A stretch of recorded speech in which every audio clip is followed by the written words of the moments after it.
Yo, what's up guys? Welcome back. So somewhere along the way, the internet collectively decided that Lionel Messi's time at PSG was some kind of disaster, like it's basically football law now. Messi was terrible at PSG, people say it with their whole chest. No sources, no stats, nothing, just vibes. And look, I get it, memory is a weird thing. Fans don't remember stat sheets, they remember feelings, and the feeling they have about Messi at PSG is boost Champions League flops and a guy who looked lost. That's the whole file in everyone's head. Meanwhile, the actual file, the one with numbers in it, tells a completely different story. So today we're doing a full autopsy, why he actually left Barca, because that part gets buried too. How the PSG chapter really played out season by season, what was really going on with Neymar and Mbappe behind the scenes, and why in the end, Messi walked away from Paris. Grab a coffee, this is a long one, let's get into it. Okay, first, rewind to August 2021. Because you cannot understand PSG Messi without understanding how it started. And it did not start with Messi wanting to leave Barcelona. Messi had literally agreed personal terms on a new deal. Barcelona and Messi had a contract ready. Everybody wanted this to happen. The problem was Barca's finances were an absolute crime scene. Under previous president Bartomeu, the club had racked up over €1 billion in debt, and their wage bill had ballooned to something like 110% of total revenue. La Liga's financial fair play rules basically said you cannot register this contract, the math doesn't math. Laporta came out and said the club is above even the best player in the world, which respectfully is a wild sentence to have to say about Lionel Messi. Messi reportedly offered to take a 50% pay cut, 50% of his own money, and it still didn't fit under the cap. That's how bad the books were.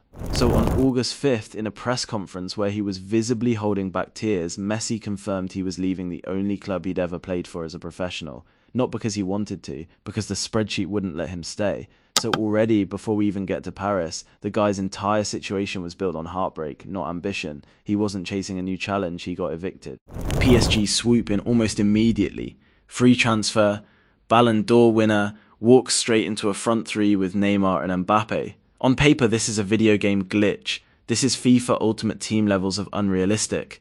The press conference photos, the shirt reveal, Qatar's owners basically printing money. Everyone assumed this front three was going to bulldoze Europe. Here's the problem nobody accounted for. Messi had never had a real pre-season. Barcelona exit dragged into late August, so he arrives undercooked, unfit, and has to be integrated into a team, a league, and a country, all at once mid-season basically. He debuts off the bench against Reims, quiet game, nothing happens. Takes him almost a month to score his first PSG goal. And League One in general is just not built for a 34-year-old technician who needs time on the ball. It's a more physical, transition-heavy league than La Liga, and PSG's structure around him wasn't exactly designed with give Messi the ball and let him think in mind. Then he catches COVID over the winter break, missing a chunk of games. So season 1 basically starts with a guy already running on a knockoff preseason, getting sick, and being expected to instantly gel with two other alpha attackers who are both used to being the guy. So season 2021-22, in the numbers. 11 goals across all competitions in a season disrupted by COVID and a rough adaptation period. League One title, sure, but League One titles at PSG are basically a subscription service at this point. Nobody's throwing a parade for that. The real story of that season is the Real Madrid tie in the Champions League round of 16. PSG go to the Bernabeu and win come back to Paris, 2-0 up on aggregate, thanks to Mbappe goal, cruising basically already through, and then Karim Benzema happens. Hat-trick in like 20 second half minutes, and PSG get eliminated in the most PSG way possible. Messi gets some of the blame in the media cycle, even though this collapse was a full team defensive disaster. Not a Messi problem specifically. But that's when you start seeing whistles at the Parc des Princes. That's when the narrative starts writing itself. Now here's the part that breaks people's brains when you actually show them. Season 2022-23 was statistically Messi's best season at PSG by a mile. 16 goals, 16 assists, in League One alone, in like 32 appearances, insane efficiency for a guy in his mid-30s. He's more involved in the box, his all-around numbers are up. Galtier is publicly gushing about how professional and beloved he is in the dressing room. Statistically, this is not a declining player. This is a guy still operating at an elite level. And then December 2022 happens. Messi wins the World Cup with Argentina, the actual final completing the video game achievement. He comes back to PSG an absolute legend, globally the most talked about athlete on the planet, and the Parc des Princes crowd, or a chunk of it, decides this is the moment to start booing him. Not because of his form, because PSG got knocked out of the Champions League again.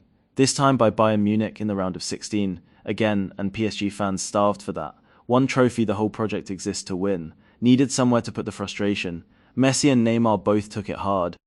Then it gets messy. There were reports of Messi's Paris apartment getting vandalized, fan groups protesting outside the club's training ground, targeting both Messi and Neymar, and then the cherry on top. May 2023, Messi takes an unauthorized promotional trip to Saudi Arabia as their tourism ambassador during a small window he believed was a day off. PSG disagreed, suspended him for 2 weeks. He posted an apology video looking genuinely embarrassed. By that point, according to multiple reports, Messi had already privately decided a month earlier that he was done with the club anyway. The suspension just made the ending official and ugly instead of quiet and mutual. So picture that timeline: best statistical season of his PSG career, World Cup champion, and still getting booed, vandalized, and suspended in the same 6-month window. That is not a normal athlete experience. That's a pressure cooker with no relief valve. Okay, let's talk about the room. Because Eminem was never as harmonious as the marketing photos wanted you to believe. With Neymar, it was actually fine on a personal level. Old Barcelona friendship, mutual respect. They linked up well on the pitch when both were fit, which, let's be honest, with Neymar's injury history was not that often.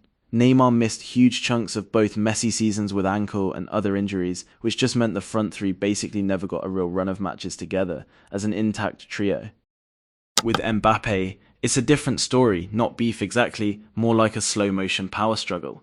Mbappé is PSG's actual project, their homegrown-ish golden boy, the one they built the entire sporting plan around retaining, especially once his contract situation with Real Madrid became a whole saga of its own. As Messi's PSG career went on, you could feel the club's priority shifting more and more toward keep Mbappé happy over anything else.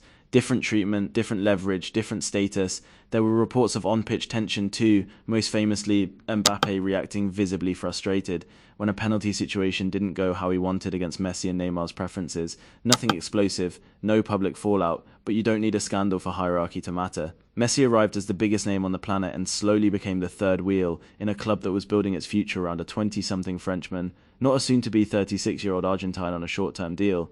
That shift alone tells you a lot about why the project, as Messi's camp reportedly called it, stopped feeling like his to lead. So why leave?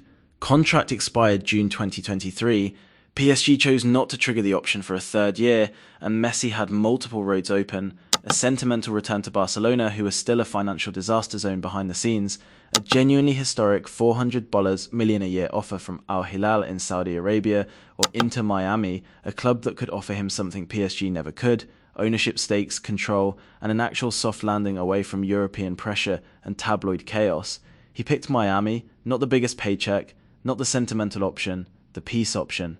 After 2 years of booze following a World Cup win, a vandalized home, a public suspension, and a dressing room quietly reorganizing itself around somebody else, Messi chose calm over legacy chasing. That tells you everything about how those 2 years actually felt from the inside. So let's actually total the scoreboard instead of the vibes. 2 seasons, 2 League One titles, around 32 goals and 35 assists in about 75 appearances, at an age when most attackers are already declining hard. That is not a bad player.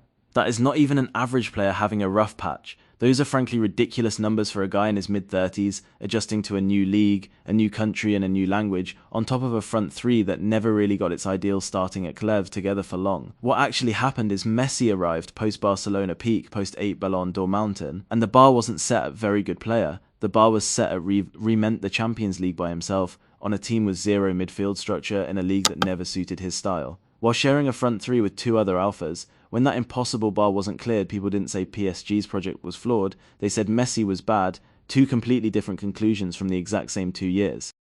The truth is boring compared to the myth. Messi wasn't bad at PSG.